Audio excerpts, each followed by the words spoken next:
আরে মমতা ব্যানার্জি নিজে চোর, ও জোর গলা বলে, চোরের আবার জোর গলা কি মশাই?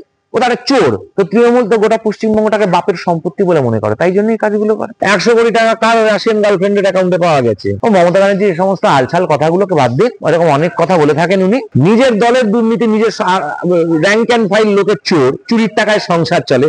ওর ভাই বোন গুলো কোথা থেকে এত টাকা পায় মশাই? কি রোজগার করে? কত টাকা ওদের? কি ব্যবসা করে যে এত টাকা রোজগার করেছে, এত সম্পত্তি বানিয়েছে? একটা দুর্নীতি দেখাতো মমতা ব্যানার্জি।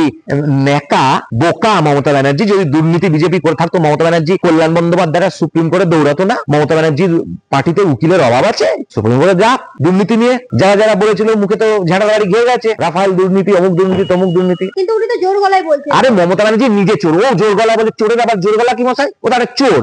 ওনাদের যে প্রকল্পগুলি, সেগুলো যে তো বলছে বিজেপি অন্য রাজ্যে চুরি করে ওগুলো চালাচ্ছে এবং সেই হিসাবে বাংলায় আসার চেষ্টা করছে, কিন্তু সেটা পারবে না বিজেপি। ও মমতা ব্যানার্জি এই সমস্ত আলছাল কথাগুলোকে বাদ দিন, এরকম অনেক কথা বলে থাকেন উনি। বিজেপি গোটা ভারতবর্ষের বিভিন্ন রাজ্যে সরকার চালাচ্ছে।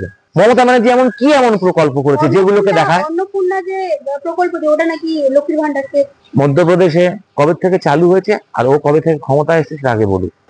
আসামে হিমন্ত বিশ্ব শর্মার কোন কোন প্রকল্প মমতা ব্যানার্জি নিজে চুরি করেছে, আগে সে তার হিসাব দিই, এগুলো বলুক, তারপরে বলবো। আর লক্ষ্মীর ভান্ডারে টাকা দেয় মমতা ব্যানার্জি? লক্ষ্মীর ভান্ডারে কটা লোক টাকা পায় বলুন তো? জিজ্ঞাসা করুন তো যাদের সবার লক্ষ্মীর ভান্ডারের নাম আছে, তারা প্রত্যেক মাসে 1000 টাকা পায় কিনা?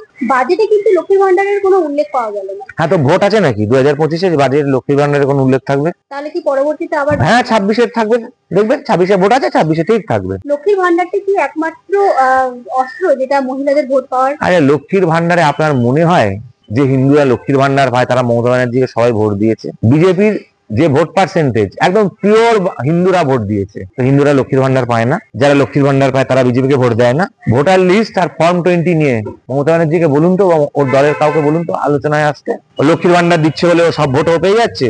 লক্ষ্মীর ভান্ডার দিচ্ছে বলে তাহলে আমাদের এত ভোট কারা দিচ্ছে?